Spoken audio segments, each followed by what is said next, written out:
Bora assistir uma história massa de uma aluna da terceira série do ensino médio, do Colégio Baião Santos, de Belo Horizonte, Minas Gerais. Ela vai dar várias dicas sobre os simulados Enem. Depois não diga que eu não avisei, hein? É com você, Yolanda. Como eu moro em Belo Horizonte, a verdade é que meu sonho é conseguir uma vaga na Universidade Federal de Ouro Preto, que não é muito longe daqui. O curso que eu quero fazer lá, farmácia, foi o primeiro curso que chegou na faculdade e ele tem um grande nome lá, sabe?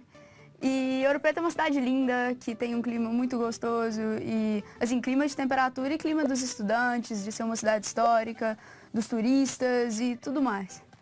Agora, uma das coisas que eu tenho como mais importante na minha vida é viajar e conseguir conhecer o maior número de lugares possíveis. Se eu fosse escolher hoje uma cidade para conhecer no mundo, seria Florença, na Itália. É um pouco incomum, mas tem uma arquitetura linda, tem vários museus e várias coisas maravilhosas que eu gostaria de ver. E aí, galera? Partiu falar desse tal de Enem, vai? 5 milhões de pessoas fazem o Enem todo ano. Isso significa que são 5 milhões de pessoas fazendo exatamente a mesma prova que você. Além disso, tendo o mesmo objetivo que você, querendo ou não, que é conseguir uma vaga numa das inúmeras faculdades federais que tem pelo Brasil. Então, é extremamente necessário que a gente consiga se preparar da melhor forma possível para a gente chegar no dia do Enem e pensar que você vai estar dando o melhor de si e conseguir se destacar no meio desse tanto de gente. O TRI Fala TRI ou TRI? Aí eu sempre... A TRI... Durante a nossa vida estudantil, a gente não tem contato com nenhum outro tipo de prova que use esse tipo de correção.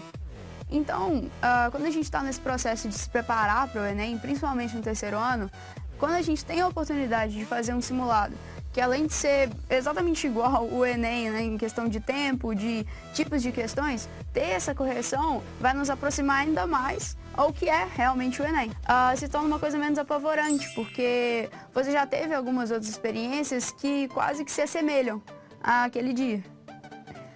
Não faz sentido fazer a prova, fazer o simulado do Enem e depois não olhar como nos saímos dele.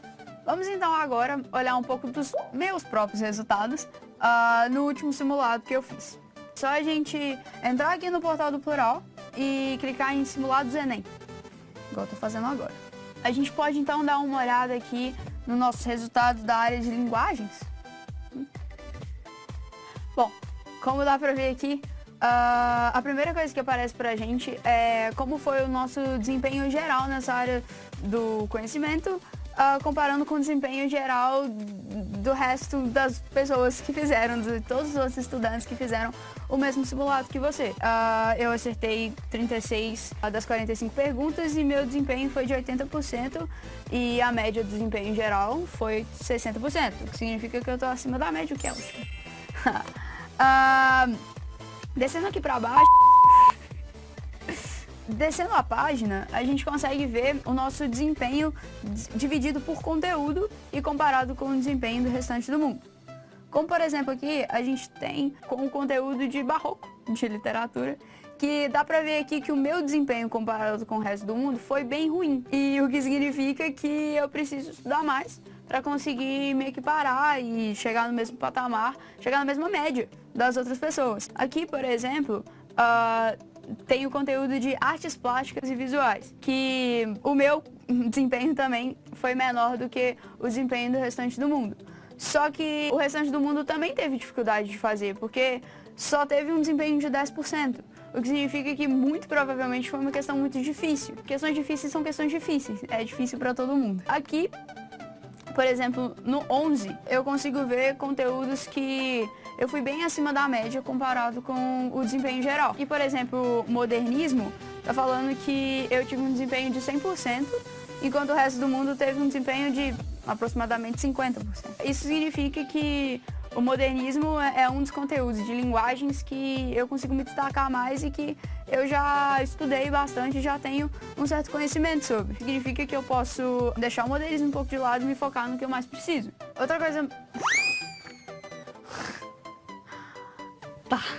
Outra coisa muito interessante é que eu consigo aqui olhar a minha média dos objetivos, que é a média de todas as áreas do conhecimento, né? A pontuação que eu tive em cada uma.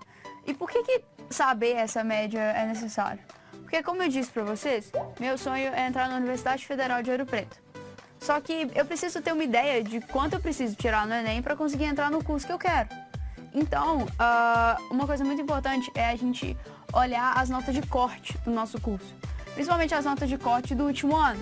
Então a gente consegue saber o quanto a gente precisa melhorar, ou se por algum motivo você já tiver conseguido a nota de corte que você precisa, meus parabéns, agora tudo que você tem que fazer é trabalhar para manter esse resultado até o dia do Enem. Agora, por experiência própria, eu sei que esse ano de vestibular, de fazer Enem, pode ser bem estressante e a pressão que a gente sente é realmente muito grande. Só que a gente não pode esquecer que a gente precisa estar se sentindo bem, o nosso corpo precisa estar se sentindo bem, a nossa mente precisa estar bem. Então é muito importante que a gente tire sempre um tempo para descansar, tenha uma boa noite de sono, não deixe de viver a vida que você costumava viver só porque agora você tem que tirar um tempo maior para estudar, entendeu? Eu, por exemplo, uma coisa que eu sempre fiz é frequentar aulas de música, tocar instrumentos é uma coisa que realmente me relaxa. E eu não abri mão disso, porque é uma coisa, é um momento que eu posso tirar minha mente de estudo e simplesmente relaxar. Bom, então, a todos vocês, vestibulandos e meus queridos companheiros, desejo a vocês uma boa sorte, que vocês deem o melhor possível no dia do Enem. Lembrem sempre de ter um bom equilíbrio de vida e uma boa saúde. Beijo!